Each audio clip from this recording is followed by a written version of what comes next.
Hi guys, quick live withdrawal lang po tayo kay Nvidia. So ngayon lang araw to nag-launch. So try natin mag-withdraw. Check natin kung mabilis sila magpa-withdraw. So 142 yung withdraw ko guys. So meron po siyang 6% na withdrawal fee, 120 pesos ang minimum withdraw. Withdrawal time is 30 minutes to 24 hours. Withdraw once a day. So kailangan mo po mag-purchase ng product. So, yan guys, wait na lang natin na dumating yung ating withdraw. No? Saan na ba yung account details? Yan. So, wait na lang natin. State waiting. So, wait na lang natin. Dahil ipapaliwanag natin yung products later once na nag-success na. Well, successful na. So, nag-withdraw ako ng 7:13 PM. Then, dumating siya ng 7:18 PM. So, 5 minutes lang dumating na. You have received 133 of GCash prop, no?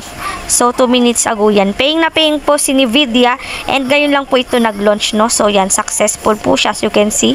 So, 142 yung withdraw ko. Since meron po siyang withdrawal fee na 6%, 133 lang po yung na-receive natin.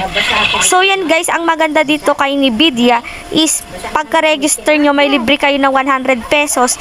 Then, meron po tayong daily check-in, no, na 5 pesos. Ayan. Tapos guys, everyday may meron siyang tawag dun, meron po silang binibigay na treasure code. Makukuha mo yung treasure code dito. Ayan, claim mo lang yan, then i-enter mo yan. So kanina nakakuha ko ng 12 pesos diyan. Ito yung record na nakakuha ko. So, record. Mama? Ito, game revenues, 5 pesos. Get treasure, ito, 12.57. Ang maganda dito, lahat ng transaction mo nandito kay record ni Nvidia.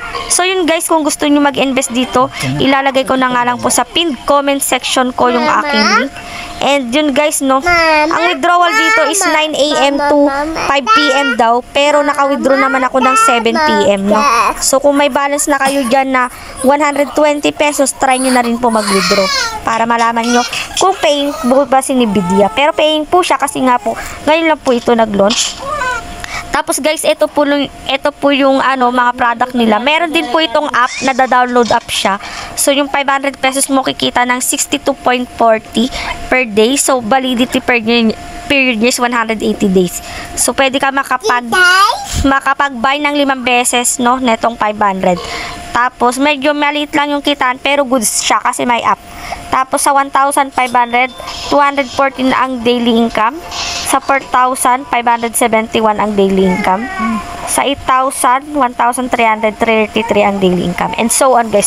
Paki-check na lang din po yung mga mga product nila. Pero paalala lang po, wag po kayo mag-i-invest sa 200,000, 100,000 and 50,000 para po hindi po mabilis mawala si Nvidia. So yun guys, ilalagay ko na lang po sa pinned comment section ko yung aking link. And thank you for watching. Again, invest what you can afford to lose lang guys. And please subscribe to my channel for more videos and for more updates. Bye-bye!